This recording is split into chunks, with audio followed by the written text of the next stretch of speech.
앞절을 보면 14절 15절에 하늘과 모든 하늘의 하늘과 땅과 그 위의 만물은 본래 내 하나님 여호와께 속한 것이로되 여호와께서 오직 내 조상들을 기뻐하시고 그들을 사랑하사 그들의 후손이 너희를 만민 중에서 택하셨음이 오늘과 같으니라 말씀하고 있습니다. 그리고 그 앞에 13절에는 이 모든 명령과 규례를 너에게 주는 것은 너희의 행복을 위하여 주는 것이다. 우리 하나님 이렇게 말씀했습니다. 그러므로 우리가 해야 할 일이 있습니다. 이 귀한 하나님, 이 능력의 하나님이 이 모든 만물을 우리에게 주시며 또한 우리를 택하여 주셨다고 하는데 우리가 무엇을 하나님 앞에 해야 되느냐? 성경에는요 사실 어려운 말 하고 있지 않습니다. 매우 간단하고 정리되어 있는 말씀합니다. 뭐라고 말합니까? 여호와를 경외하라, 순종하라, 믿으라, 따르라. 정말 간단합니다. 어려운 말이 없습니다. 그런데 우리는 하나님 섬기기를 매우 어렵다 그럽니다. 자, 이것이 왜 어려울까요? 문제는 마음입니다. 우리의 영의 문제입니다. 혼의 문제이기도 합니다. 육신의 이 세상의 더러운 것에 익숙해지지 않아서 이거 습관 하나 버리기 어렵습니다. 문제는 이 땅의 것들이 문제지 하늘로부터 내려온 것은 우리에게 하나님을 멀게 하는 것이 없습니다. 또 마귀도 있거든요. 그러지 마시고요. 예, 이 세상 임금이라 그럽니다. 땅, 그 마귀. 자, 보십시오. 그러므로 너희는 마음에 할례를 행하고, 할례가 뭡니까? 벗겨내는 거죠. 잘라내 버리는 겁니다. 전제가 뭡니까? 우리 마음에 무엇이 있기 때문입니다. 덮여있는 게 있기 때문입니다. 여기서 마음에 할례를 한다. 마음에 무슨 칼로 이게 도려낸다는 뜻이 아니죠. 이거는 비유적 표현입니다. 무슨 말이냐면 보이지 않지만 물리적인 할례를 행하는 것처럼 이 마음에 무언가 덮여있는 게 있다는 겁니다. 하나님 앞에 드러나지 않냐고 하나님 앞에 나아가지 못하게 하나님을 1대1로 직면하여 만나지 못하게는 베일이 있다는 것입니다. 요거를 어떻게 해요? 잘라내버리라고 합니다. 이 어디서 왔을까요? 마귀로부터 왔죠. 하나님으로부터 어떻게 하나님을 가리는 게 왔겠습니까? 하나님으로부터 온 게 아닙니다. 그래서 하나님이 버리라고 한 겁니다. 그러면은 이것들이 실제로 우리 마음속에 어떤 게 있을까요? 감사하지 못하게 하죠. 원망하게 하죠. 불평하게 하죠. 불만하게 하죠. 우상 숭배하게 하죠. 세상과 세상에 속한 걸 사랑하게 하죠. 음란과 음탕과 간음과 모든 악한 것들을 좋아하게 하죠. 이것들을 벗어버리는 겁니다. 그런데 이거 하나하나 잘라내는 게 쉽지 않습니다. 그렇게 어렵지 않습니다. 습관 하나하나. 그런데요, 문제는 하나 버리고 나면 하나 생기고 이거 버리면 또 이거 올라오고 왔다 갔다 두서지 게임하는 것 같습니다. 근본적으로 잘라낼 수 있어야 되겠죠. 이게 할례입니다. 오해하지 마세요. 내가 가지고 있던 기존의 사상 하나 버리고 다른 걸 취하면 되겠지요. 내가 좋아하는 거 하나 버리고 새로운 거 좋아하는 거 취하면 되겠지요. 내가 하고 있는 못된 생각들 하나 버리고 다른 걸 취하면 이게 아니고요. 근본적으로 그 판을 바꾸는 겁니다. 싹 없애버리는 겁니다. 로마서 말씀과 똑같습니다. 마음을 새롭게 함으로와 같습니다. 마음에 어둠이 덮여 있어서 하나님 두려운 줄을 모릅니다. 자, 목을 곧게 하지 말라고 했습니다. 목이 곧은 사람 무슨 말입니까? 교만을 얘기하죠. 그죠? 뻔뻔하다는 얘기입니다. 근데 사람이 또 이러고 다닐 수는 없잖아요. 그렇죠? 이렇게 다니라는 얘기가 아니고 역시 하나님 앞에 어떻게 해요? 반드시 하나님 앞에 사람이 만날 때는 사람이 하나님을 만날 때는 엎드려 되어 있습니다. 모른다 안 한다는 겁니다. 자, 그런데요. 보니까 사울도 사람주의고 기세등등하여 가다가 예수님의 빛을 보니까 바로 엎드리던데요. 예, 그런 초자연적이고 기이한 일을 볼 때만 아니라 일상에서 하나님의 말씀이다 그러면 엎드리라 이 말입니다. 여호와의 말씀이다 그러면 자기 뜻을 굽히라 이 말입니다. 하나님의 말씀이 그러면 내가 아무리 아니라고 우기고 싶어도 주의 말씀이 맞습니다. 예수께서는 예하고 아니함이 없었느냐고 그렇게 숙이라는 얘기입니다. 근데 그렇게 합니까 안 합니까? 솔직히 안 하죠. 오늘은 제가 어렵게 하고 진짜 시원하게 말씀드릴게요. 안 해요. 동시적입니다. 마음의 할례를 받지 못한 것, 마음에 꺼풀이 있어가지고 하나님의 말씀이 들어다가 거기에 막혀요. 채가 걸러내듯이 듣기 싫은 것은 다 걸러내버려요. 너무 촘촘해가지고 웬만한 말씀은 마음속으로 들어오지를 못해요. 목이 곧아져 야구방망이처럼 쳐내버려요.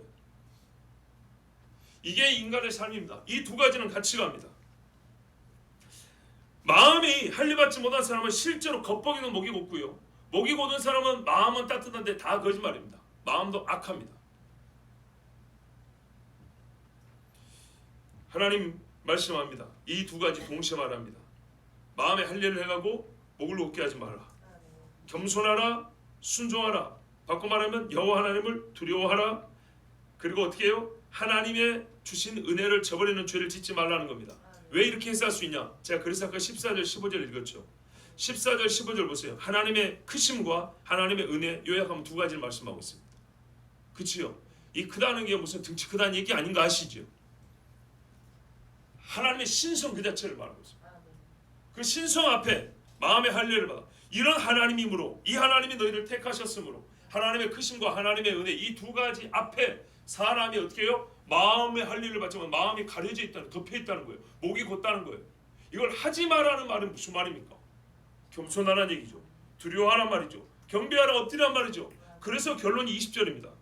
내 하나님 여호와를 경외하며 그를 섬기며 그에게 의지하고 그 이름을 맹세하라. 요 반대가 바로 16절에 마음의 할례를 받지 못함과 목이 곧다는 얘기입니다. 하나님을 경외하지 못한 사람, 두려워하지 않는 사람, 마음이 할례 받지 못한 사람입니다. 하나님께 의지할 줄 몰라요. 오직 내 힘으로 해보겠다. 목이 뻣뻣한 사람입니다. 문제는 이것이 문제입니다. 하나님이 갑자기 그 마음을 두려움을 확 잡아버립니다. 잠도 못 자게 하고 먹지도 못하고 물 한 방울 입에 못 들어가게 합니다. 물 한 방울 더 체하게 만들어버립니다. 목이 와서 목이 끝에 꽂혀져 버립니다. 절대로 하나님 앞에 뻣뻣하게 들고 싶어도 그렇게 못하게 만들어버립니다. 자, 우리가 누구를 상대하는지를 알아야 됩니다. 이렇게 하나님 앞에 이 은혜, 이 크신 하나님의 은혜를 줬는데 마음에 할례를 받지 않냐고 목을 곧게 하는 사람, 이 사람이 받을 일이 무엇일까요? 또한 이 사람이 하나님 앞에 이제 반드시 고쳐야 될 것이 무엇일까요? 고쳐야 될 것이 무엇인지는 아까 20에 우리가 읽었으니까 아시겠죠? 결론 이미 알았죠. 그런데 왜 이렇게 해야 되느냐? 왜 굽혀야 되느냐? 왜 순종해야 되느냐? 14절 15절에 이미 나와 있지만은 17절 이하에 다시 한번 우리에게 가르쳐줍니다.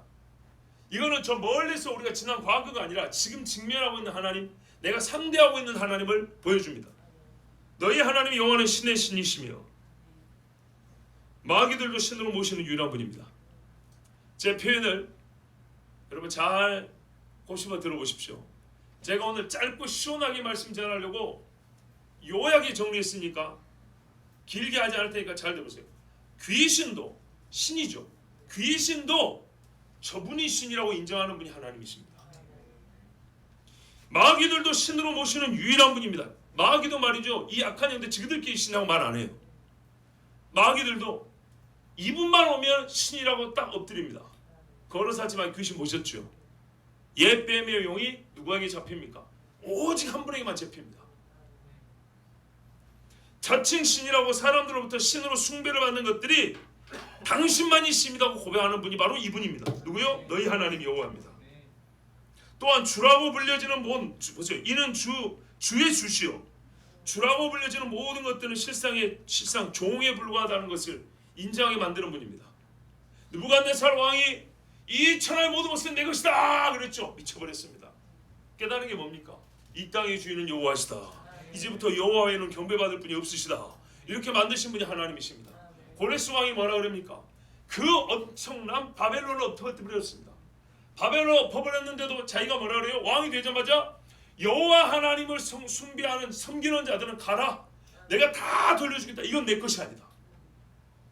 마치 하나님이 그 일을 하게 하려고 왕시켜 준 것 같죠.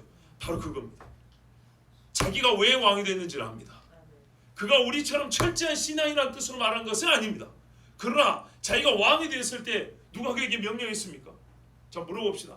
유대인들이 거기 와가지고 탄원서 올렸습니까? 고레스 왕이여 우리를 돌아가게 하옵소서 그랬습니까? 아무도 그러지 않았습니다. 누가 법을 바꿔서 이후에 황제가 되는 사람은 유대 민족은 자기 나라로 돌아가게 해야 된다 이런 법을 만들었습니까? 아무도 없습니다. 누가 돈 갖다 주면서 하만처럼 돈 갖다 주면서 이스라엘 사람 돌려보내면 제가 고레스 왕께 은 1만 달란트를 국고에 넣어드리겠습니다 이렇게 말했습니까? 아무도 없습니다. 쉽게 말하면 자의적으로 순순히 자원하는 마음으로 그렇게 한 겁니다. 희한하죠. 그런데요, 바벨론을 엎어버렸으니 왕 중의 왕입니다. 고레스 본인도 그랬습니다. 정치적으로 볼 때는 내가 왕 중의 왕이다. 당대에 말이죠. 고레스보다 뛰어난 왕이 어디 있습니까? 그래서 내가 왕 중의 왕이다. 그러나 어떻게 해요? 여호와 하나님이 신이시니 그의 백성들은 그에게 돌아가라. 잘 보세요. 그의 백성들은 내 백성 아니다 이렇게 말한 거죠. 자기 기분. 나는 여호와 하나님의 백성, 인친 백성을 내 백성으로 삼을 권한도 없고 그거 그렇게 할 마음도 없다. 왜? 여호와 하나님이 나를 치시리라. 결국 이 무서운 마음이 들지 않냐고 그를 경외하는 마음이 있지 않냐면 가게 하지 못합니다. 거의 뭐 미쳐가지고 자기가 무슨 말도 하는지 모르고 이렇게 한 게 아닙니다. 아주 똑바른 정신을 가지고 있습니다. 이 주 중에 주라고 하는 자들도 하나님 앞에 서면 어떻게 하냐면 당신만이 주인이십니다 이렇게 말하고 나는 당신의 종입니다라고 고백할 수밖에 없습니다. 자, 여러분, 우리가 살면서 세상에서 자기 지위가 있고 가진 것이 있어서 누구에겐 종 노릇하고 누구에게는 주인 노릇합니다. 그런데요, 우리 중에 높고 낮아봐야 비행기만 타도 우리가 깨닫는 바가 있잖아요. 저 땅 속에, 땅 속은 아니죠, 땅 위에서 요만큼밖에 안 된 인간들이 거기서 아웅다웅 같은 인간인데 높이만 몇백 미터 몇천 미터 올라가도 그게 보이죠. 하나님 보시기 어떻겠어요? 진짜 웃기는 일이죠. 웃기는 일이라고. 이 땅에 쌓아봐야 어디까지 쌓겠습니까? 권세와 권력을 쌓아봐야 어디까지 쌓을 것이며 이름을 높여봐야 어디까지 높이겠습니까? 여러분, 우리가 아무리 용쓴다고 해서 내일 신문 머리기사에 자기 이름 걸 수 있는 분 손 들어보세요. 방법은 하나 있어요. 예, 가르쳐 줄까요? 예, 사고 하나 크게 치면 돼요. 저기 다리 위에 올라가십시오. 예, 거기 갖고 불 지르세요. 그러면 내 신문에 나옵니다. 그런데 여러분, 그게 옳습니까?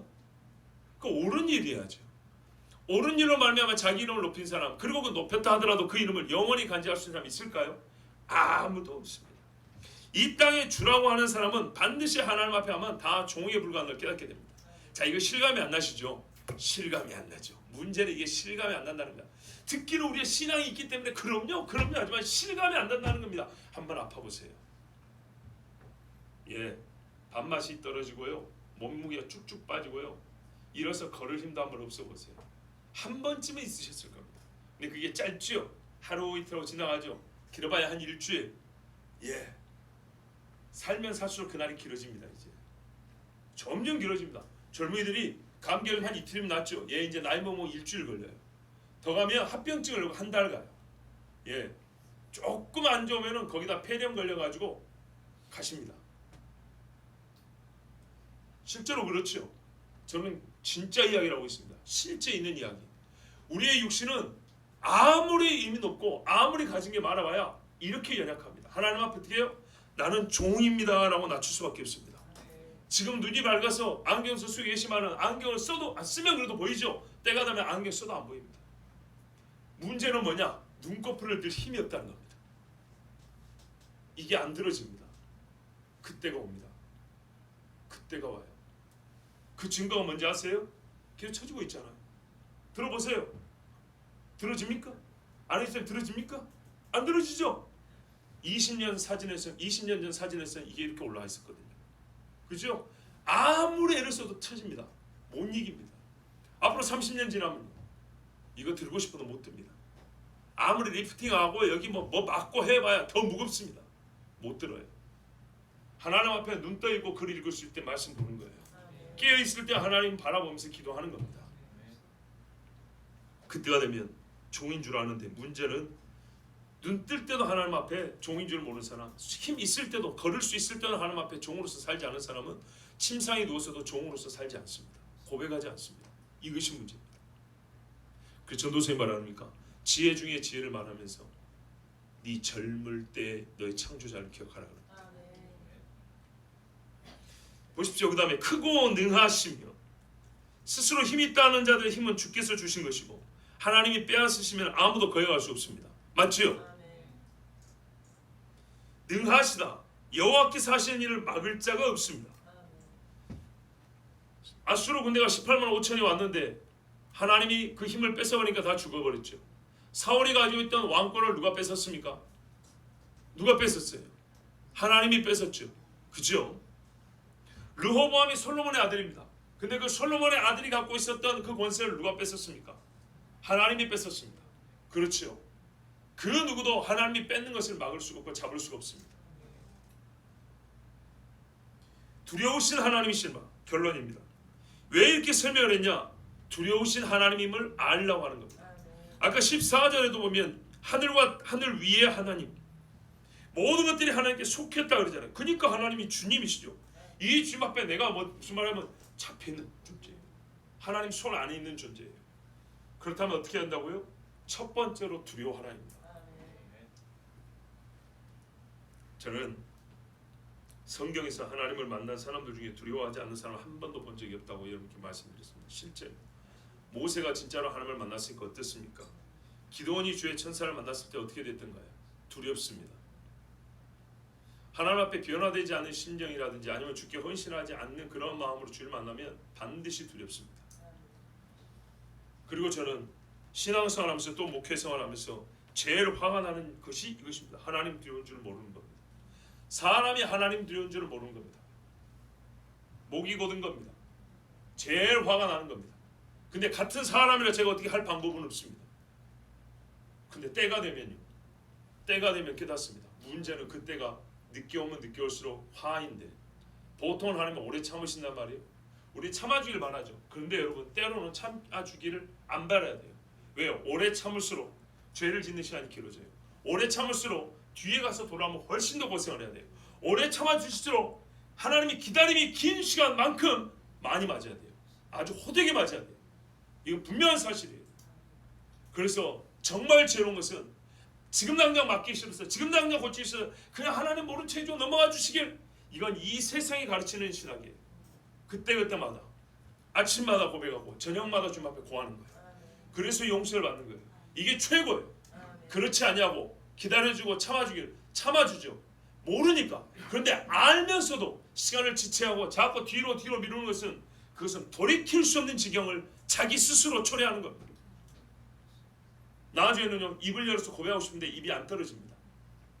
자, 이 시간에 여러분께, 우리 특히 젊은 분들에게 말씀드립니다. 여기서 보면 우리 몇 사람 안 되기 때문에 다 보이거든요. 그죠? 우리가 다음 세대를 위해서 기도를 합니다. 다음 세대를 위해서. 물어보겠습니다. 다음 세대가 어디서부터입니까? 어디서부터입니까? 김재환 전사님 기준으로는 최민식 때부터 다음 세대라 그래요. 실상 두 분 나이 차이는 10살도 안 납니다. 근데 이게 꼭 나이로 나누는 건 아니겠죠. 뭐 그렇다 합니다. 그러면은 일단 우리가 쉽게 나눠보자고요.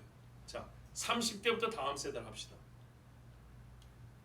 여러분 그렇게 생각하십니까?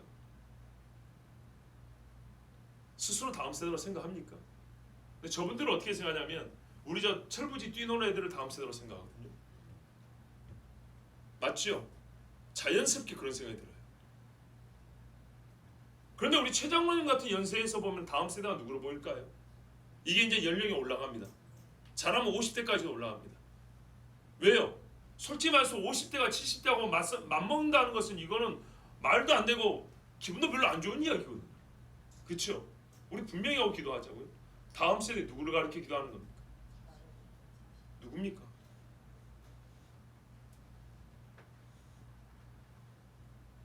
다음이라면 그 다음 앞이 있을 거 아닙니까? 어디서 나누면 좋을까요? 일단은 보통의 일반 상식으로는 다음 세대하면 보통은 젊은이라고 이렇게 통칭해 부릅니다. 그 젊은이라고 하면은 20대 또는 30대 정도까지 들어갑니다. 그러니까 우리 일단 그렇게 여겨보자고요. 자, 다음 세대라 우리 여기 30대 이하 이쪽에 다 앉아 계시는데 한번 물어볼게요. 여러분 50대하고 뭐가 다릅니까? 뭐가 다릅니까? 여기 계신 50대 이상들 솔직히 물어볼까요? 30대하고 뭐가 다른다면 잘 모릅니다. 왜요? 뭐가 달라진지 모르게 나이가 들어버리거든요. 거의 몰라요. 뭐가 달라진지 몰라요. 딱 부러지게 살면서 선 굵게 그을 수 있는 사건이 몇 가지 없어요.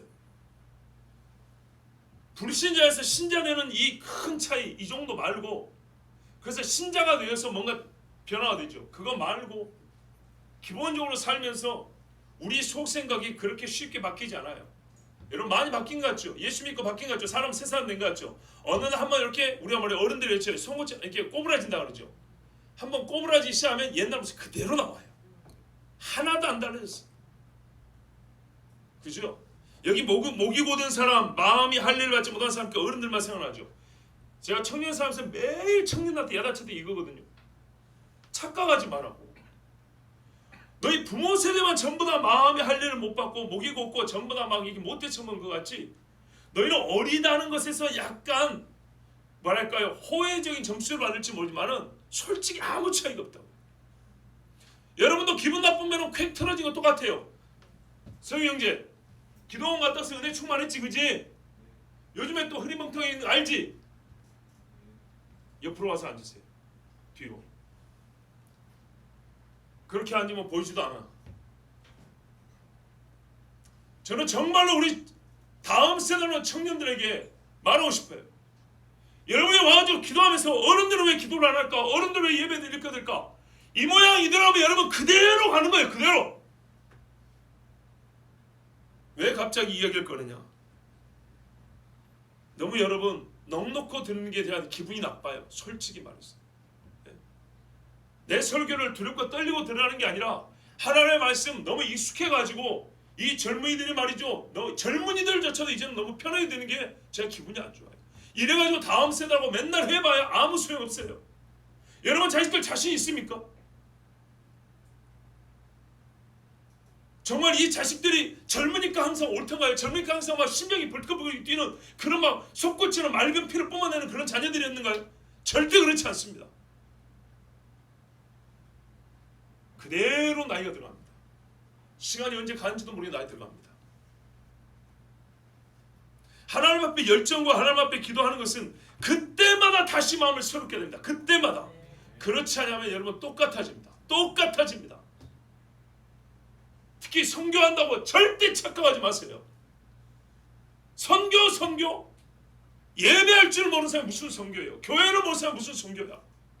강사할 줄 모르는 사람이 무슨 선교야? 남들이 기도할 때 기도하고 남들이 기도할 때 나는 기도 안 하는 똑같은 주제에 무슨 선교야? 열방 같은 소리 하지 말아요. 자기 식구들에서 기도하는 주제에 무슨 열방이야? 신앙생활 기초부터 잘 닦으란 말이에요. 하나님 두려운 줄을 모르면 무슨 소용이란 말이에요. 하나님이 무서운 줄 몰라요. 정말 하나님이 무서운 줄 몰라요. 부들부들 떨 줄 몰라요. 아무리 말해도 하나님 무서운 줄 몰라요. 내가 조금이라도 내가 조금이라도 악한 말하고 조금이라도 악한 생각하면 바로 그치로 하나님이 켜게 길을 놓는다는 것을 그거를 몰라요. 하루를 보내고 이틀 보내고 3일을 보내고 예. 두렵지 않습니까? 그 일괄 청산할 날이 두렵지 않습니까? 오늘 하루 종일 내가 분명히 알아. 내가 오늘 속으로 무슨 생각을 분명히 아는데 이걸 하나님 앞에 고하지 않냐고 그냥 아무렇지도 않게 지나가버리고 그러면서 말해요. 성경 공부할 때 가르치는 자리에 서면 하나님 우리의 마음을 다 아십니다. 아이들아 알겠니? 하나님 앞에 기도해야 돼. 웃기지 말아요. 자기 자신이 하나님 앞에 기도하지 않냐고 이딴 소리 하지 말아요. 하나님 우리 마음을 다 알아요. 정말 다 알아요. 내가 지금 무슨 생각하는지 무슨 행동을 하는지 다 안다고. 마음이 고달가지고 있는지 목이 뻣뻣하고 있는지 마음이 부드러운지 다 안단 말이에요. 이거를 모를 줄 압니까? 그러면서 자기가 죄를 지었고 나중에 뭐래요? 지치고 힘들고 상처받았대요. 그놈의 상처는 누가 준 겁니까? 그 지침을 어디서 온 겁니까? 하나님이 그런 분입니까? 하나님이 말이죠. 이유 없이 나를 지치게 하는 분입니까? 하나님 나를 지치게 하지 않아요. 하나님은 나를 힘주는 분이에요. 보세요. 여호와를 경외하는 자는 독수리날처럼 올라가마치 여호와를 의지하는 자는 다시 일으켜주고 의지하는 자는 도와주고 의뢰하는 자는 붙들어주고 이렇게 말했죠. 의뢰하지 않으니까 하나님이 내버려두고 하나님을 떠나니까 하나님도 버려두는 것이지 하나님이 언제 하나님께 가까이 오는 자를 하나님이 멀리 한다 그랬어요. 우리 20절에는 뭐냐면 너희를 의지하고 그랬죠. 이 말이 무슨 말입니까? 여호와께 친밀히 하라 이 말이에요. 친밀하게.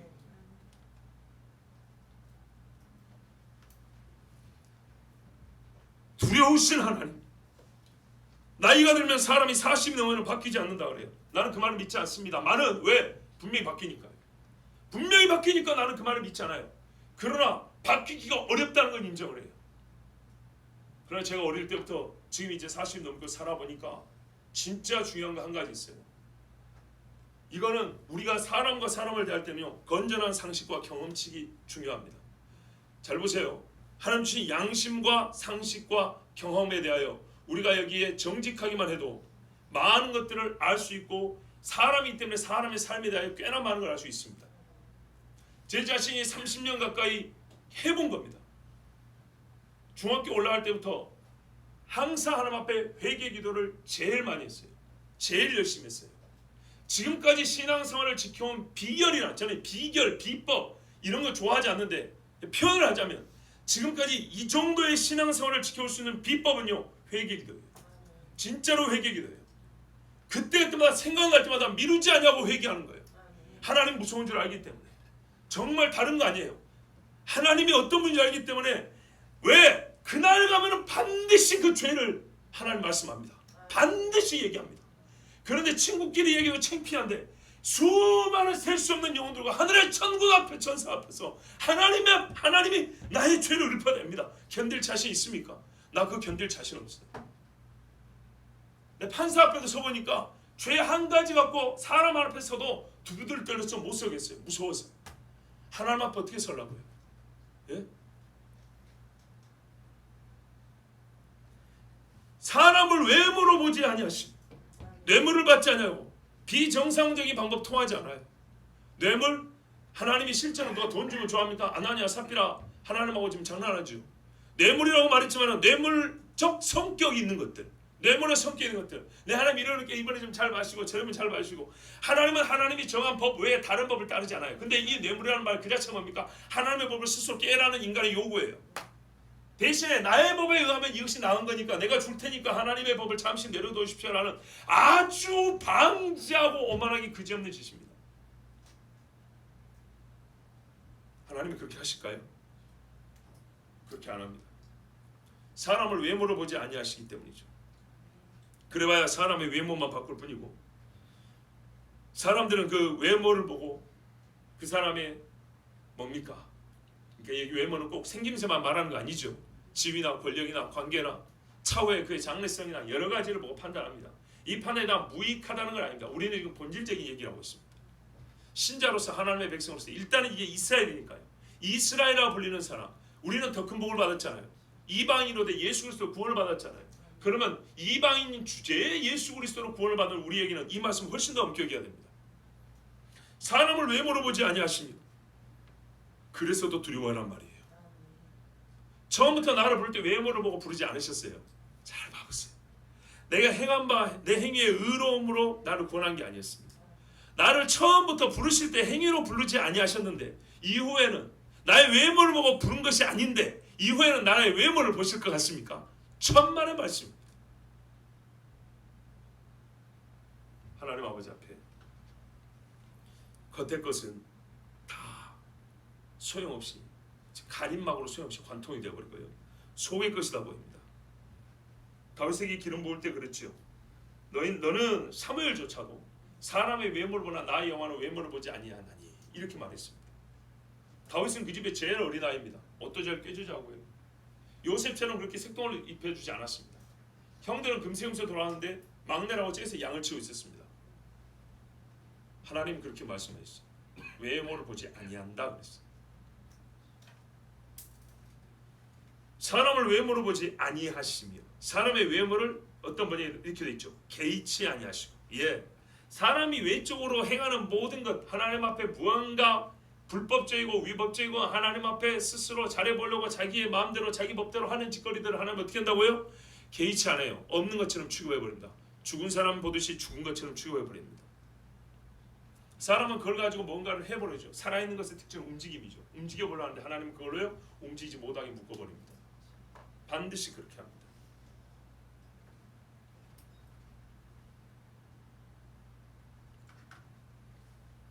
두려운 하나님. 그래서 사람의 방식이 통하지 않는 하나님. 하나님은 우리에게 일방적으로 명령하죠. 레위기는 명령만 있는 말씀이라고 그랬죠. 성경에 유일하게 명령만 있는 대화가 허용되지 않는 말씀이 레위기입니다. 이름하여 그걸 성결법전, 법전, 제사법전, 한마디로 법전입니다. 법입니다. 여호와의 법은 사람과 하나님이 상의해서 논의해서 만든 것이 아니고 하나님이 정하여 우리에게 주시고 명령하신 겁니다. 그게 레위기입니다. 그 안에 하나님이 인간을 어떻게 판단하시는지, 인간과 하나님 사이의 관계는 어떻게 이루어지는지 하나님의 모든 법도가 정해져 있습니다. 법과 그 법의 길이 정해져 있습니다. 인간의 이거를 변경과 수정, 첨삭 허용하지 않았습니다. 절대로. 그런데 뇌물을 주고 외모를 보라는 것은 하나님의 법도를 바꾸라는 소리와 같습니다. 하나님은 그 법을 바꾸려는 자에게 하나님의 법대로 심판하십니다. 절대로 하나님의 법을 바꾸려 하지 마세요. 근데 하나님의 법을 마주한 인간의 첫 번째 반응은 계속 말씀드립니다. 두려움입니다. 두려움입니다.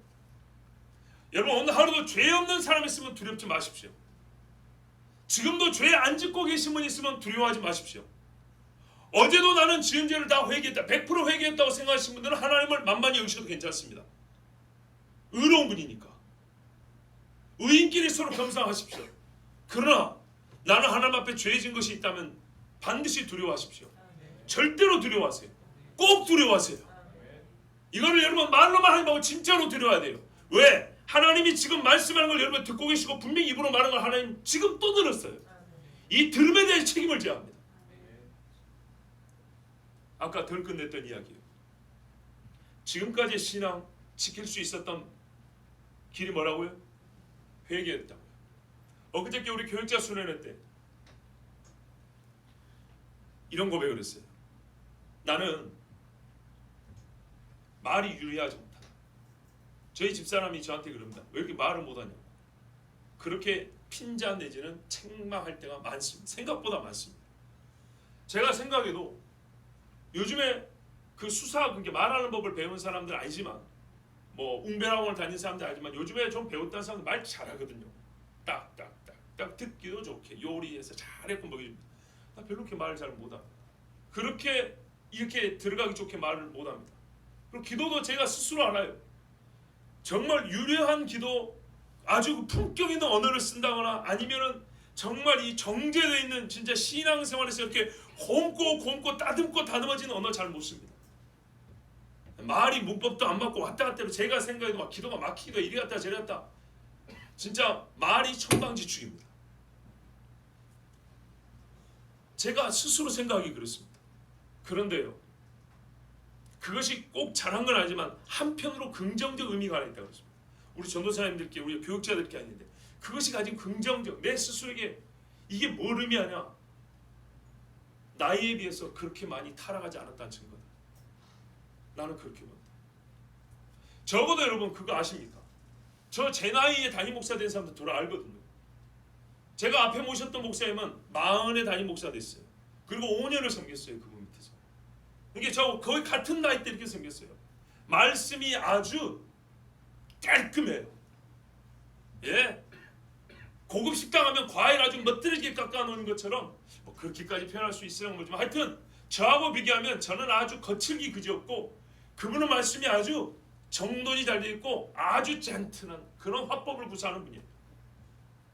그리고 그분이 하나님 앞에 어떻게 했는지는 솔직히 제가 그 속을 모르기 때문에 잘은 몰라요. 그러나 그와 함께한 신앙인들과 함께한 동역자들의 입에서 나온 말들을 제가 들었기 때문에 알아요. 문제는 그 깔끔한 말이 하나님 앞에 그 마음의 순전함과 진짜 그 마음의 정직함과 마음의 깔끔함을 말해준 건 아니라는 거예요. 그래서 제 스스로 생각을 해봤어요. 나는 하나님 앞에 어떤 신앙생활을 하고 있을까? 내가 정말로 하나님 앞에 바른 신앙생활을 하냐? 그러면은 꼭 항상 그런다고 장담 못합니다. 진짜로 거짓말로 장담은 못하는데 문제는 차이는 여기라니까요. 항상 옳고 항상 바르지는 못하는데 바르지 못할 때 어떻게 하냔 말이에요. 틀렸을 때 어떻게 하냔 말이죠. 하나님 앞에 잘못했다고 딱 이게 인정이 되면 그 다음 어떻게 하냔 말이죠. 그 다음 어떻게 하라고요? 엎드리라고요. 명령으로 할까요? 꿇어! 하나님 앞에 꿇은 거예요. 옛날에 어떤 성당이나 교회 가면요, 기도원 같은 데 가잖아요. 기도를 많이 한 사람들이 기도한 그 자리는 희한하게도 가면요, 서 있을 수 없이 자동적으로 무릎이 꿇어지죠. 희한해요. 무릎이 꿇어져요. 그와 같이 하나님 앞에 어떻게 하라고요? 하나님 앞에 경외하는 마음을 가지고 꿇으라고 말해요. 적어도 지금까지 이것을 지켜왔어요. 제 개인 변명하려는 게 아니에요. 다음 세대인 여러분에게 가르쳐주는 거예요. 다음 세대라고 여겨지는 여러분이 이 세대 것을 배우면 하나님 두려운 줄 모릅니다.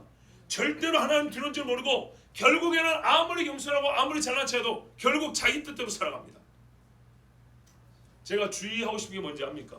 저도 그렇고 우리 전도사님도 그렇고 요즘에 최신 사상들, 최신 정보들 우리 기독교인들이 지켜야 될 여러 가지 뭡니까? 기독교적 양심, 기독교적 법, 제도 이런 것들 분별해야 될 문제들 많이 가르쳐주죠. 여러분 그런 고상한 것을 하고 그런 거 생각하다가 기본을 잃어버려요. 나는 이게 제일 안타까워요. 기본을 잃어버립니다. 여기저기 세미나 다니는 사람들 예배를 안 들어요. 유명한 강사 말 듣는 사람들 목사 설교를 안 들어요.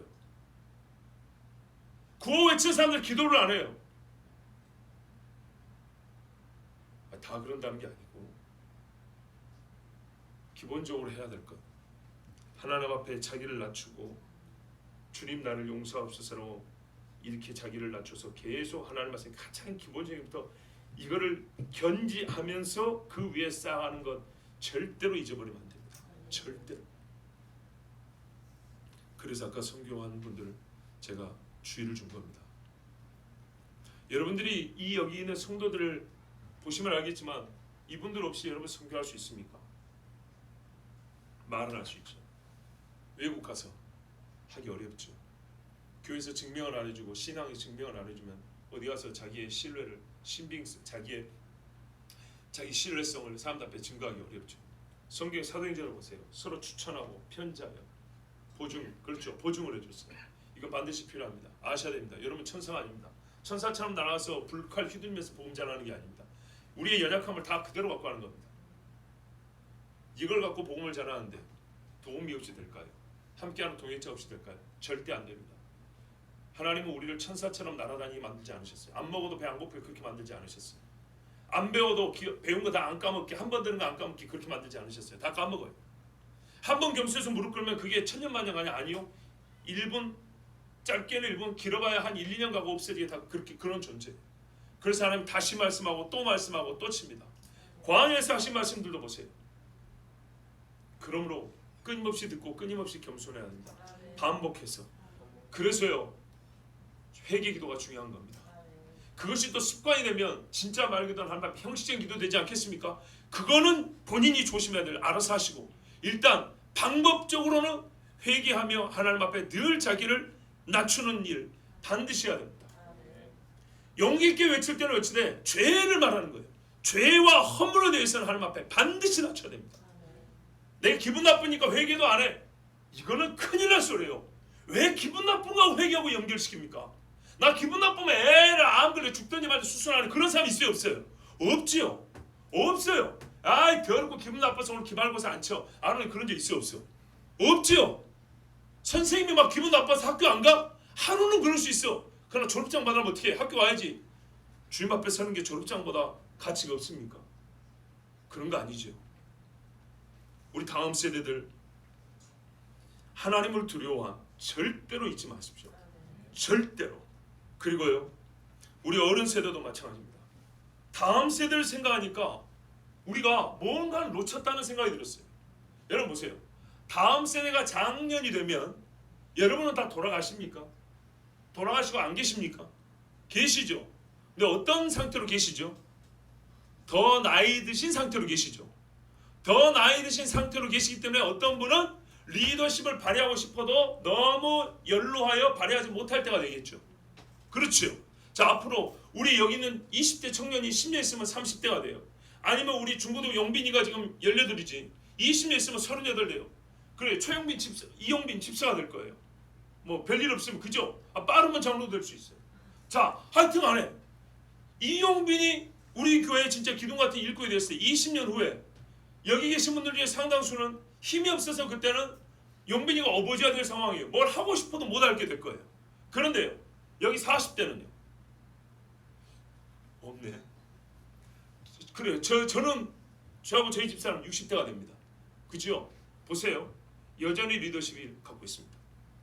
제가 우리 교회 사역을 한다면 어떻게 되죠? 여전히 목사의 리더십을 갖고 있습니다. 잘 보세요. 이게 얼마나 중요한가. 우리의 어린 세대를 위해서 지금까지 기도를 많이 하는데 어린 세대가 잘하고 어른 세대를 지금 잊었는데요. 어른 세대 중에도 여전히 현직을 유지하고 계신 분들이 있습니다. 여전히 리더십을 가지고 영향을 미치는 분들이 있습니다. 무슨 말인지 아시겠어요? 자, 지금 리더십을 갖고 계신 분들이 현재 다음 세대라고 부르는 청년들이 영향을 미칩니다. 이 친구들이 10년 지나도 현재 리더십을 가진 분들이 10년 지나도 똑같이 영향을 미칩니다. 20년 지나고 용빈이가 30대가 되고 지금 여기 40대가 60대에서 똑같이 영향을 미칩니다. 무슨 말이죠? 다음 세대만 걱정할 문제가 아니라 이 말이에요. 다음 세대가 영향을 받을 수밖에 없는 기성세대가 또 있어요. 기성세대가 함께 간다고요. 이해가 되시죠? 다음 세대가 기성세대가 되기 전까지 기성세대가 완전히 물러나기 전까지 기성세대 1년 있다가 없어진 게 아니라 지금 말하는 기성세대를 그래요. 아까 우리 30대로 나눴으니까 40으로 나누자고요. 좀 저도 기분이 별로 그렇지만 40으로 나누면 40 이후의 세대가 20년 후에 60살, 70살 돼가지고 아직 어떻게 해요? 영향을 미칠 수 있어요. 그럼 물어볼게요. 지금 40대부터 50대 여러분이 60대가 되고 70대가 되어서 지금 이 자녀들, 저 옆에 있는 자녀들에게 똑같이 영향을 미칩니다. 이 모습대로 그대로 가시랍니까?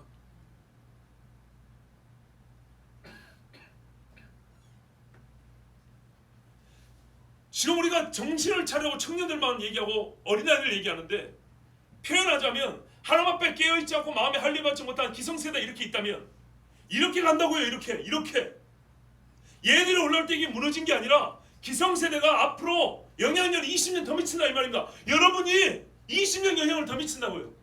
앞으로 이 모습으로 20년 영향을 더 미친다고요. 즉 기성세대를 위하여 기도해야 될 필요를 우리가 깨닫습니다. 자녀세대가 기성세대의 영향을 받아요. 지금 50대인 여러분이 나중에 70대가 되어서도 여전히 자기 자녀들에게 영향을 미쳐요. 그러면서 어떻게 해요? 자기는 변화되지 않냐고 저 아이들을 위해서만 기도한다고요. 이 아이들이 바로 세워지고 아이들이 바른 신앙생활을 하려면 영향을 미치고 있는 부모인 내가 지금 달라져야 한다고요. 내가 지금 달라져야 지금부터 내 다음 세대가 이렇게 변화되게 큰단 말입니다. 근데 영향을 미치고 있는 부모가 변화하지 않은 채로 앞으로 20년을 똑같이 영향을 미치는데 어떻게 이 아래에 있는 다음 세대가 20년 후에 정말 부모보다 나은 신앙으로 설 수가 있겠습니까? 불가능한 얘기입니다. 그래서 상호 안에 기도해야 됩니다.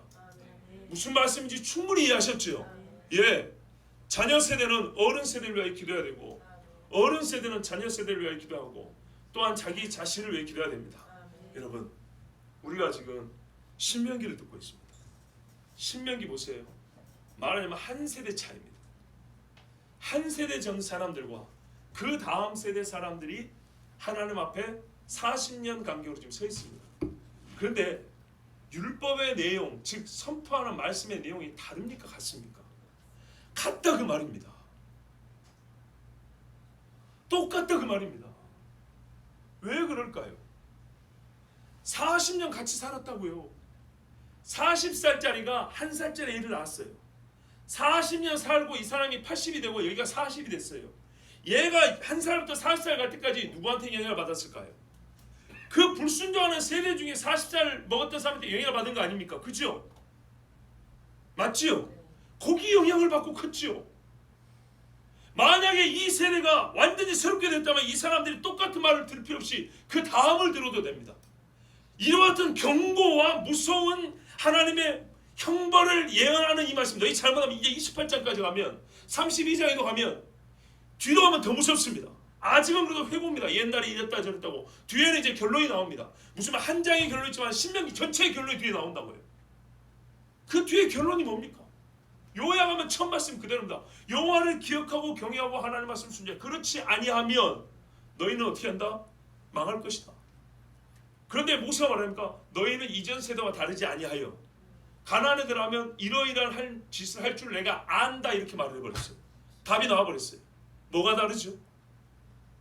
기존 세대하고 다음 세대하고 똑같습니다. 그것도 이것이 얼마나 나누는 게 웃기냐? 우리는 우리가 생존시니까 우리끼리 기성세대하고 다음 세대 나누지. 자, 한 세대가 죽고 그 다음 나오면요 또 기성세대가 또 다음 세대 나옵니다.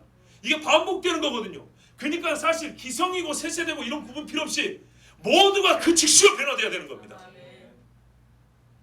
이런 세대 구분 자체가 쓸모가 없다는 얘기입니다. 그러나 그 필요성, 변화의 필요성을 여러분 인지하기 위해서 제가 일부러 세대를 나눠서 지금 기성세대가 변화되지 않으면 다음 세대가 아무리 변화되길 바라도 그 영향력과 지배력을 행사하면서 똑같이 한 공동체에서 20년 30년 가버리기 때문에 얘들이 나와 같은 사람밖에 더 되냐, 이걸 제가 좀 우리가 감각적으로 느낄 수 있도록 말씀을 드리는 것뿐입니다. 우리 모두는 하나님 앞에 광야에서 지금 훈련을 받고 있습니다. 동시에 보세요, 은혜를 받고 있습니다. 광야는 하나님의 은혜 아니면 절대로 살 수 없는 곳이거든요. 그런데 하나님이 그 살 수 없는 곳에서 제가 거짓말이 아니라 가장 하나님의 말씀을 많이 주셨어요. 광야의 특징이 있습니다. 살기 어렵죠. 하나님의 철저한 은혜와 복으로 살았죠. 그런데 그때 희한하게도 그때 하나님의 말씀이 제일 집중적으로 많이 쏟아졌습니다. 모세 오경이 그때 주었지 않습니까? 아시겠습니까? 무슨 말인지. 단일 기간 40년입니다. 예레미야가 아무리 말을 많이 했어도 단일 기간 40년 안에 모세만큼 그렇게 말하지 않았습니다. 단일 기간 40년 안에 단일 족속에게 최고로 많은 말씀을 주신 기간이 바로 광야 세대입니다. 이 광야가 그러니까 절대적 은혜 기간입니다. 우리의 인생에서 그를 비춰본다면 광야 같은 삶을 살 동안에 하나님의 말씀이 실제로 가장 많이 부어지고 있다는 걸 알아야 됩니다. 우리가 힘들고 어렵기 때문에 하나님 앞에 가까이 나갈 수 있는 기회, 하나님 말씀을 들을 수 있는 마음이 좀 낮아진 기회, 이거는 그 다음이고요. 그 다음이고 실제로 말씀이 부어지는 시간입니다. 실제로 말씀이 부어져야 내가 마음을 낮추고 어쩌고 했을 때 들려질 거 아닙니까? 그걸 아셔야 됩니다. 이스라엘 역사 중에 하나님의 말씀이 그 집약된 기간 안에 최다로 쏟아진 기간이 광야 시대입니다.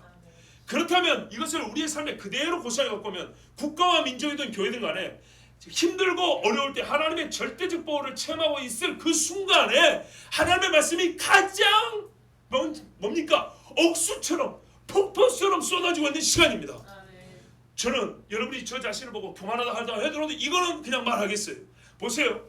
우리 교회가 어려운 중에 다시 하나님 앞에 살고자 애를 썼죠. 그리고 기도하고 있는 중이죠. 막 이렇게 싸우면서 부딪히면서 고쳐나가면서 하나님 앞에 기도하면서 부르짖고 있는 이런 중이죠. 이 세상 광야 같은 중이죠. 그럼 어떻게 해요? 제가 아니라 누구라도 지금은 어떻게 해요? 하나님이 사랑하는 백성들에게 뭘 준다고요? 말씀을 가장 많이 쏟아주는 시간이라고요. 객관적으로.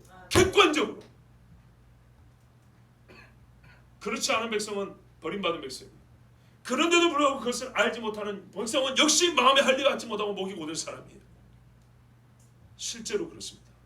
우리가 좋은 일이 있을 때보다 안 좋은 일이 있을 때 주변에서 좋은 일이 많아요. 거짓말하고 봐보세요. 하나님의 말씀이 가장 많이 쏟아집니다. 내가 괴롭고 힘들 때 말씀이 더 보여져요. 보고 싶어져요. 하나님의 말씀이 가장 많이 주어집니다. 객관적 사실입니다. 그렇지 않은 사람은요, 나는 그런 일이 없는데, 그러면 당신의 신앙을 돌이켜보세요. 양심을 돌이켜보세요. 신앙생활 다시 배워야 돼요. 적어도 신앙인은 하나님 앞에 어려울수록 무릎 꿇게 되어 있습니다. 나는 내 앞선 신앙인들 그렇게 봤어요. 참 존경할 만한 신앙인들은 100%예요. 반드시 하나님 앞에 말씀 듣고 싶어서 갈급해합니다. 어디 누가 나에게 하나님 말씀해 줄 사람 없나 여기저기 찾아다닙니다. 누가 나를 왜 기도해 줄까 하고 기도할 사람을 생각합니다. 저도 그랬습니다. 후배에게도 기도해달라고 그랬고 친구에게도 해달라고 했습니다. 어둡고 캄캄할 때 정말 한 줄기 빛이 비춰주기를 바라해서 그래서 그렇게 찾아다녔습니다. 그 다음 고아와 과부를 위하여 신원하시며, 자, 지금부터는 여호와의 공의로우심 뿐만 아니라 사랑 많으심을 인자하심을 듣습니다. 세상에서 우리의 일상생활에서 말이죠, 가장 약하고 불쌍한 사람 고아와 과부입니다. 이 사람들을 위해 하나님이 원수를 갚아줍니다. 이 사람들의 일을 판단을 해줍니다. 불의한 재판을 보듯이 세상에서 힘없는 사람이 이런 판단을 미루고 안 해줍니다.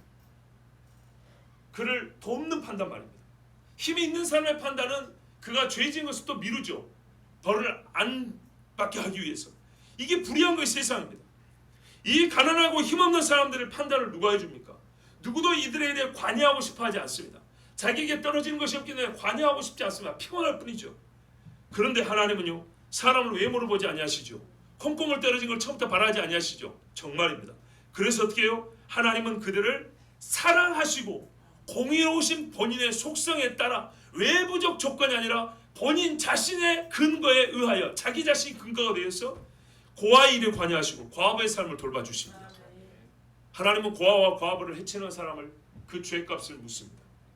반드시 묻습니다. 오늘 새벽에 말씀드렸습니다. 그리고 이는 여호와의 말씀이라 하면서 아멘 했습니다.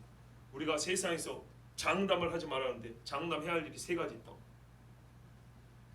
이거는 장담해야 돼. 첫 번째, 나는 예수 그리스도를 믿고 구원받았다. 이건 장담해야 돼. 이거 의심하는 사람 구원 못 받은 사람이에요. 두 번째, 하나님은 하나님의 말씀에 순종하여 복 주신다. 장담한다. 하나님은 죄 짓는 사람은 반드시 벌하신다. 장담한다. 반드시입니다. 이 세 가지는 장담할 수 있어야 합니다. 확신하고 확언할 수 있어야 합니다. 고아와 과부를 신원하시며 그 없는 사람들을 위하여 판단하십니다. 그 사람들의 재판을 하나님 해주십니다. 나그네를 사랑하사 그에게 식물과 의복을 주시다니. 예, 식물과 의복. 나그네에게 가장 필요한 것입니다.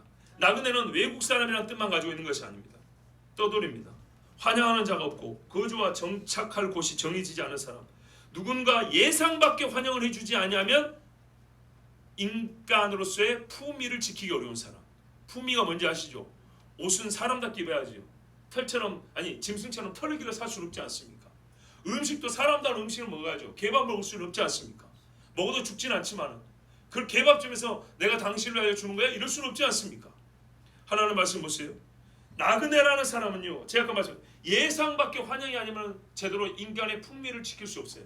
자기가 가진 게 없기 때문에, 자기가 잘 수 있는 게 없고 자기가 떠돌이기 때문에 들고 다닐 짐도 한정이 돼 있어요. 우리가 사도행전을 보면 마가 요한이 뭐였습니까? 짐꾼이었습니다. 짐꾼. 바울과 바나바의 짐을 들어준 젊은이였습니다. 왜? 당시 바나바와 바울이 벌써 40대이기 때문에 그때 당시 그 의료기술이라든지 건강으로 보면은 요즘으로 말하자면 치아 자체가 요즘처럼 칫솔질을 그렇게 깨끗하게 정결하게 못하기 때문에 이런 것들이 많이 상한다고요. 요즘하고 옛날하고 많이 다르다 이 말입니다. TV를 많이 봐서 우리 눈이 나빠지만은 그때는 무슨 감염이 된다 할 때 감염을 치료할 치료제가 별로 없기 때문에 몸이 전반적으로 요즘보다 좀 약합니다. 물론 관리 잘하는 사람은 또 오래 살기도 하겠죠. 근데 치아만 보더라도 여러분 평생 이빨을 제대로 못 닦은 사람은 이게 건강이 어렵겠죠. 자, 하여튼 이 나그네로 살아갈 때는 누군가 와서 교회에서 환영을 해줘야 밥 한 끼라도 줘야 먹는 거 아니겠습니까? 나그네에게 식물과 의복을 주는 사람, 누구도 예상할 수 있는 것이 아니라 예상 밖의 환영이 있어야 합니다. 바로 그것을 누가 해줬다고요? 하나님이 주셨다는 겁니다. 하나님께서 그걸 해주셨다. 하갈조차도 하나님이 샘물을 터져서 마시게 해주셨습니다. 그렇죠? 다윗이 굶주릴 때 아비가일을 통하여 먹을 것을 주셨습니다.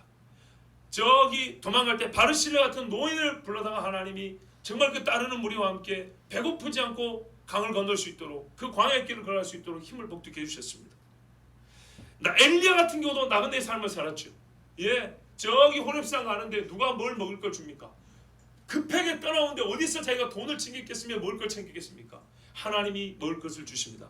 그래서 복음을 전하러 가는 자들에게는 전대를 가지 말고 돈도 걱정하지 말고 내가 채워준다는 거죠. 안 먹어도 살 수 있게 초인적인 능력을 준다는 것이 아니라 내가 채워준다 그 말입니다. 실제로요. 실제로요. 만약에 우리 교회도 선교사님들 갖고 오면 어떻게 해요? 우리가 서로 도와주죠. 그죠? 우리 중에도 그런 거 있어요. 막 픽업 해주고 옷 사가도 주고 먹을 거 식사 대접하고 그러지 않습니까? 이제 그렇게 하세요. 정말 그렇게 하셔야 돼요. 제가 얼마 전에 들은 이야기인데요. 어떤 여자분인데 그분의 직분과 직함을 생략하겠어요. 그분이 이런 일을 한다 그래요. 예를 들어 선교사가 오면 본인이 물론 재력이 있으니까 그래 하는 거예요. 차를 하나 빌려놓는데요. 그리고 현금으로 한 50만 원 바꿔놓는데요. 그리고 귀국하면 그거를 드린대요. 차 타고 다니시고 필요한 경비로 쓰라고. 자, 분명히 말씀드려요. 이분은 재력이 있으니까 그런 거예요. 그러나 일단은 재력이 있다고 다 그럽니까? 아니죠. 오히려 큰 교회 가면 선교사들 무시하는 분들도 있어요. 예? 진짜 선교사들 무시하는 사람이 있어요. 그런데요, 이분은 그렇지 않아요. 선교사 같은 사역을 하고 있으면서도 본인이 대접받자고 그렇게 해요. 자, 그런데 능력과 신앙의 크기에 따라 분명히 해야 합니다. 해야 돼. 선교였잖아요. 나그네를 대접, 여기 나그네 나왔네요. 나그네를 대접하는 사람이 하나님의 그 상을 떨어뜨린다고 안 된다고요. 잊지 않고 그대로 주신다 했죠? 맞습니다, 여러분. 감옥에 갇힌 자를 찾아보면 하나님 그런다 했어요. 제가 이 말씀이 늦게서 생각났어요. 제가 알기로 제 친구 중에 누군가가 이 옥살을 했다는 얘기를 내가 들은 적이 있는데 뒤늦게 알았어요. 하나님 말씀이 그제서 생각이 나더라고요. 정말 그제서. 그래서 제가 회개했어요. 앞으로 아무나 찾아갈 수 없지만 가까운 사람이 옥에 갇히면 내가 그 감옥이라도 좀 찾아가 봐야 되겠다. 이 생각을 예전에 그 마태복음 이렇게 강의하면서 내가 새삼 깨달았어요. 이걸 그냥 착한 일하는 생각인데 하나님 말씀은 그대로예요. 그대로. 예, 옥에 갇힌 자를 찾아보는 거예요. 병상인 자를 찾아보고 말이죠. 자, 여러분 중에 재력이 허용하는 한도 내에서는요, 가난한 자들도 좀 돌아보고 힘없이 먹을 게 없는 사람들도 좀 찾아보고 나눌 수 있어야 합니다.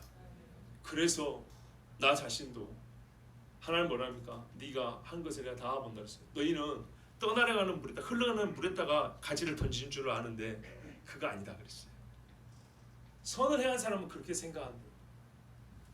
내가 뭘 받으려 하고 흘러가는 물에다가 나뭇가지 하나 던지는 것처럼 그렇게 보낸대요. 사실은 그런 마음을 해야죠.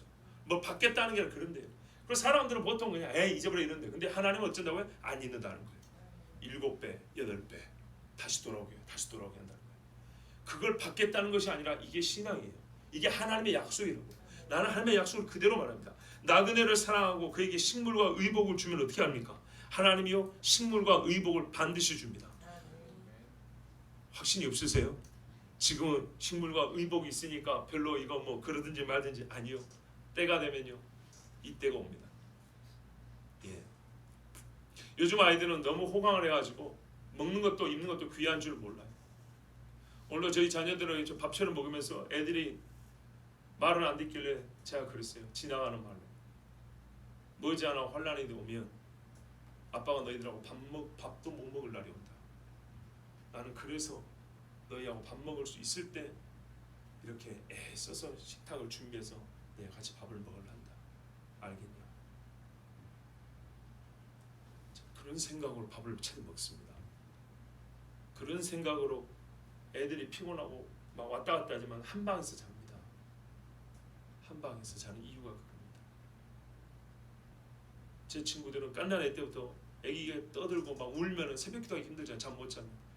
그래서 엄마랑 저기 자라고 지 혼자 자는 친구들이 10년 전에도 많았어요.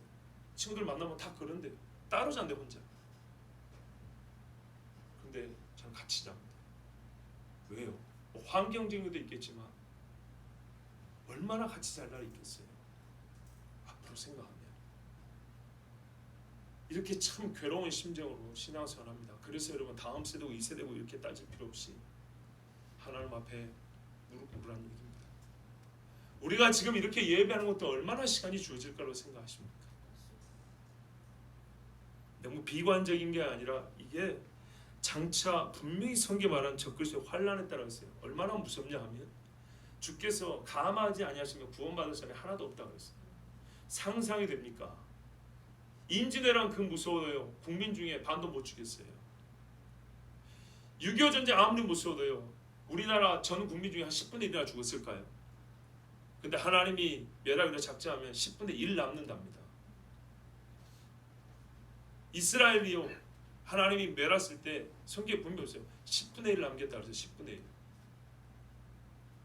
그럼 어떻게 무슨 말이에요? 하나님이 우리나라에 많은 전쟁이 있었지만 이스라엘 같이 친적은 없었다는 얘기예요. 자기 백성 이스라엘을 얼마나 혹독하게 처벌했냐면 10분의 1이 남겼단 말입니다. 대식구 10명 중에 하나 남았으면 혼자서 9명 시신 장례도 못 치러요. 이게 실제로 일어난 사건입니다. 실제로. 누가 그럴 줄 알았겠습니까? 몰라요. 나팔을 불어도 오늘도 포도마에서 포도 딴다고 나와서 거기서 죽었어요. 아모스 말씀 보니까 그렇더라고요. 이게 바로 정신을 못 차린 신앙이에요. 너희는 나그네를 사랑하라. 우리도 주의 행하신 것 같이 행해야 합니다. 조건이 하나 있습니다. 하나님 모든 말씀에는 쓰지 않았지만 참이 내포되어 있고 전제되어 있습니다. 참, 무슨 말이에요? 참 나그네를 사랑하라. 이 말씀을 제가 구별하여 드린 이유는 요즘에 난민 이야기 때문에 그렇습니다. 난민 문제 때문에. 가짜 난민들은 그의 허물을 드러내는 것이고 죄를 스스로 보게 하는 것입니다. 그러나 참 난민, 참 나그네는 어떻게 해요? 반드시 사랑해요. 반드시 돌봐줘야 됩니다. 전에 너희도 애굽 땅에서 나그네 되었었음이니라. 예, 지난 날을 생각해야 됩니다. 당연히 해야 할 일이지만 역사적 당위가 더해졌습니다. 역사적으로 너희가 아무리 애굽에서 종살이 했지만 여러분 잘 보세요. 애굽의 종살이만 생각하면 안 돼요.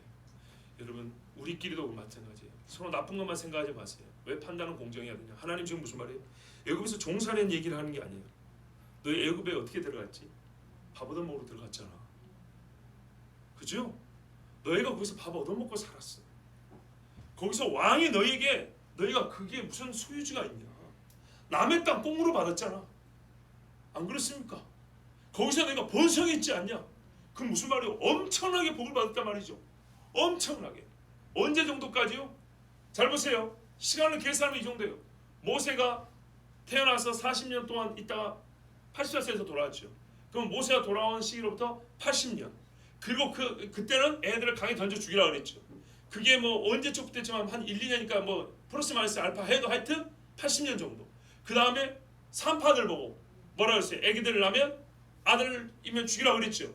자, 그러면은 이리저리 했을 때 말이죠. 이스라엘 사람들이 직접적으로 핍박을 받는 것은 길어야 100년이에요. 아시겠습니까? 길어야 100년이에요. 근데 성경에 뭐라 하는지 아세요? 출애굽할 때 430년이라고 그랬어요. 그러면 길게 잡아도 430년이면 4분의 1 정도 핍박받은 거예요. 4분의 3은요. 남의 땅에서 그런 대로 잘 살았어요. 맞습니까? 하나님 그 이야기예요. 너희가 땅 한 평 사지도 않았다. 왕의 하사한 토지를 받고 그 사람들이 혐오스럽게 생각하는 목축을 너희를 마음대로 했다. 끌고 나온 우양이 얼마입니까? 그죠? 이 엄청난 보호를 받았다. 그 땅의 산물을 너희가 먹고 살았느니라. 물론 애굽 왕이 좋아서는 아니지만 하나님이 애굽 왕을 통해서 400년 이상 전에 4분의 3은 그렇게 하나님이 이들을 먹이고 살려주셨어요. 광야만 나그네가 아니고요. 광야는 나그네는 아니에요. 그렇죠? 광야는 나그네 뭡니까? 엄밀히 말하면 나그네는 남의 집에 살 때, 그렇죠? 그래서 애굽에 있을 때 나그네 때를 얘기하고 있어요. 지금은 하나님이 내 백성이고 하나님이 인도하는 공식적으로 하나님이 어떻게 해요? 머물 곳을 말씀해 좀 끌어오는 중이잖아요. 하여튼 이 이스라엘이 애굽에 있을 때를 생각하라 이렇게 말씀하고 있습니다. 내 하나님 여호와를 경외하며, 그래서 결론이 이거예요. 또 내 하나님 여호와를 경외하며, 자 보세요. 그를 섬기며. 앞에 부분 보면 무서운 이야기예요. 하나님은 속을 본다, 겉 안 본다, 그죠? 무섭죠. 근데 뒤에 부분은 뭐죠? 하나님은 고아도 돌보신다, 나그네를 입히신다. 야, 역시 크게 두 가지입니다. 두 상반되는 일처럼 보입니다. 아까 우리 14절 15절에도 보면 하나님의 크심과 하나님의 인자하심을 말씀한다 그랬죠. 지금 16절부터 19절까지도 대별하면 두 가지입니다. 하나님 두렵고 크신 하나님, 인자와 사랑이 많으신 하나님, 이 두 가지입니다. 그리고 그에 따라서 우리에게 행하라고 명령을 하십니다. 맞습니까? 두 가지 면을 똑같이 보여줬습니다. 그런데 우리 인간들은 잘못 배우면 이 두 가지를 상반되게 여긴다고요. 면이 보이기에 그 특징, 성질이 상반되게 보이지만 이 두 가지는 한 하나님의 행위입니다. 한 하나님에서 나온 것입니다. 두 상반되는 것처럼 보이는 여호와의 행하시는 일을 말하는 이유는 두 가지 면이 서로 실제로 상반되는 목적을 가진 것이 아니기 때문입니다. 잘 보세요. 저를 보세요. 행위의 성질을 보면 우리가 이해하기 쉽게 막 감독지만 하나는 차게 느껴지고 하나는 따뜻하게 느껴지죠. 그런데요, 이 상반되게 보이는 것을 하나의 목적으로 모으셨어요. 하나의 목적. 재밌습니다. 보세요. 저를 다시 보세요. 하나님의 무서운 면을 말하면 여호와를 두려워하라죠. 하나님의 인자를 말하면 하나님을 사랑하고 친밀히 행하라죠. 그런데요, 이 두 가지를 따로따로 말하지 않고, 잘 보세요. 하나님은 두려운 하나님이다, 하나님의 인자 공의를 많은 하나님이다, 그러면서 동시에 두려워하라, 친밀하라 같이 말했어요. 무슨 말이냐? 하나님의 크고 어미하심에 인간의 두려운 반응이 있어야 되고, 크고 어미하심에 역설적이어도 뭐가 있어야하면 하나님을 사랑함도 묶여져 있다는 겁니다. 또한 하나님의 인자와 긍휼에 우리는 하나님 그냥 마냥 좋아뿐만 아니라 하나님 두려운 마음도 동시에 가질 수 있다는 겁니다.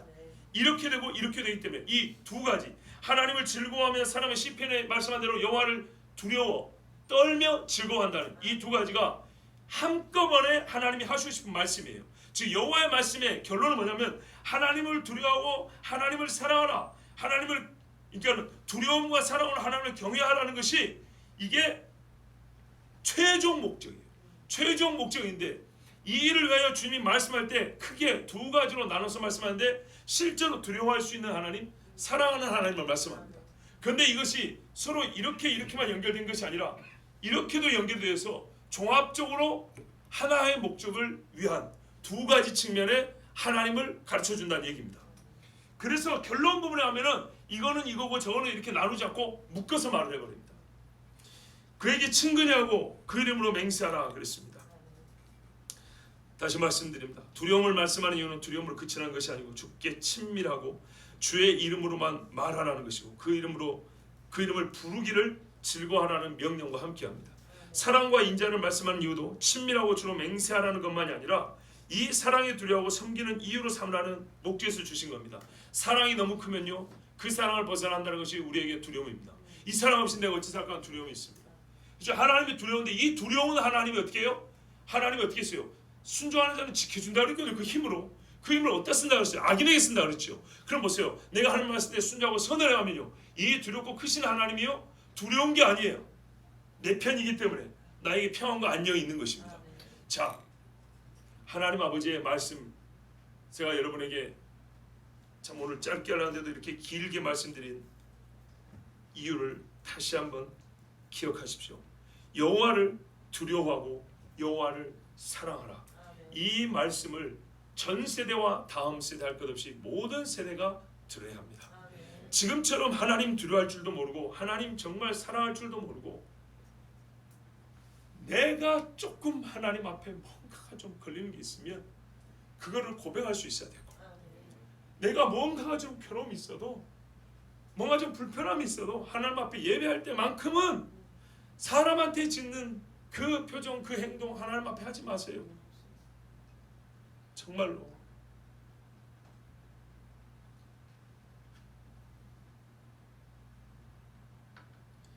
여러분 직장 상사한테도 잘 보이려고 화가 나는데도 그 앞에서는 이렇게 하잖아요. 하나님 앞에 나와서 예배할 때 괴로움을 토로하는 것이 아니라 이 마음에 할례받지 못한 것을 겉으로 드러내는 그런 일은 정말 없기를 바랍니다.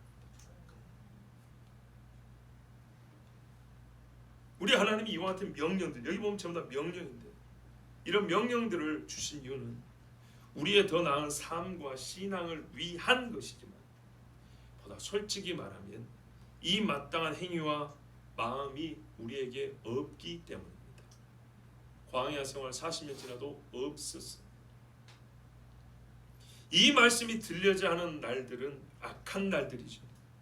여전히 악한 날을 만들어내는 악한 날이 만드는 게 사람이 만들죠. 악한 날을 만들고 또 하루를 찍어내는 사람들이 앞에 있었기 때문입니다. 우리는 정말로 성경에서 끊임없이 반복되는 말씀을 듣지 않습니다. 인간에 대하여 하나님이 짐승에 대하여 말하지 않고 인간에 대하여 말씀합니다. 그렇게 어렵게 복잡하게 말하지 않습니다. 요약하면 여호와를 두려워하라, 섬기라, 믿으라, 순종하라, 그리고 여호와 이름을 전하라. 뭐 몇 가지 안 됩니다. 여러분 실제 우리가 명령을 들을 때 진짜 복잡하고 따르고 싶어도 따를 수 없는 경우가 크게 두 가지가 있습니다. 첫 번째는 명령권자가 여러 명일 때입니다. 명령권자가 여럿일 때 이 명령은 그게 복잡한 겁니다. 그게 어려운 명령입니다.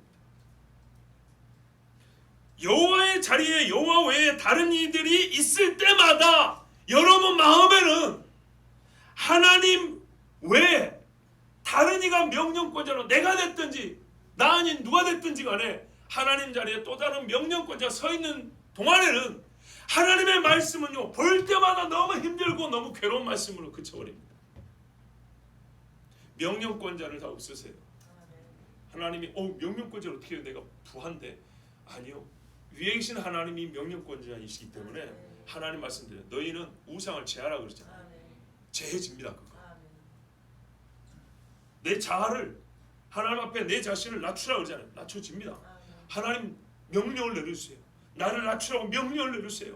정 안 되면 그렇게라도 기도하세요.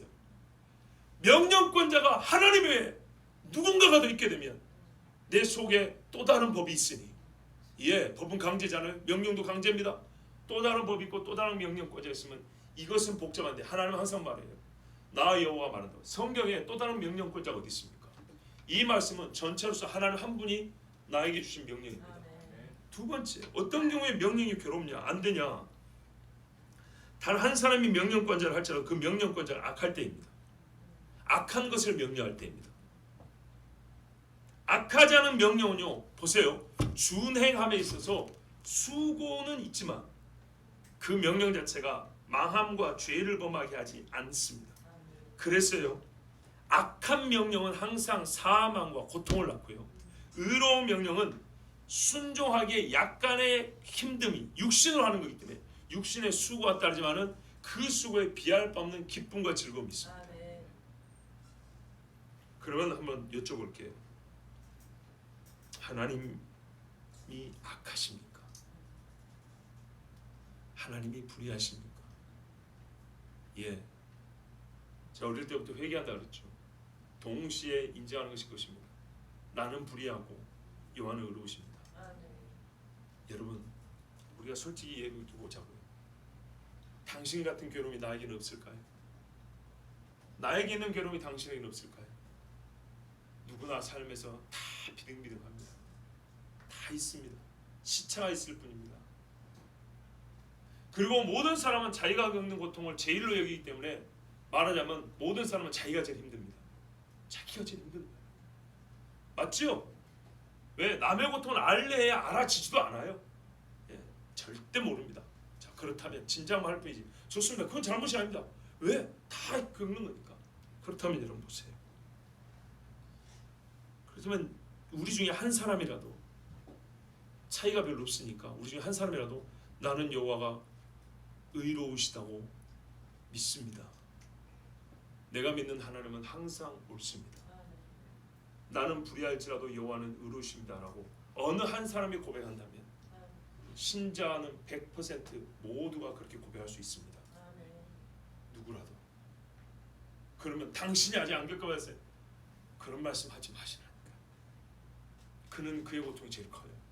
저는 저의 고통이 제일 커요. 성경은 수많은 곳에서 똑같이 말합니다. 인간은 불의하고 하나님은 옳으시다. 하나님은 옳으시다. 한 구절 말입니다. 시편 119편 137편에 여호와의 주는 의로우시고 주의 판단은 옳으니이다. 그렇다면 하나님의 명령은 어렵지 않습니다. 그래서 우리 신명기 30장의 뒤에 가면 말하잖아요. 이건 심히 어려운 것이 아니다. 하늘에 있는 것도 아니고 음부 밑에 땅속에 들어있는 것도 아니다. 너희 마음에 내가 심어준 거니까 그걸 그대로 받으면 된다고 했습니다. 여러분, 여호와 하나님 앞에 마음의 할례를 받으시고 목을 굽히시고 하나님 두려워하는 마음을 가지십시오. 여호와의 명령 그대로 들으십시오.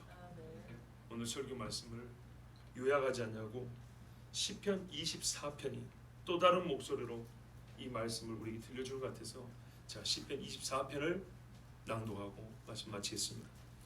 땅과 거기에 충만한 것과 세계와 그 가운데 사는 자들은 다 여호와의 것이로다.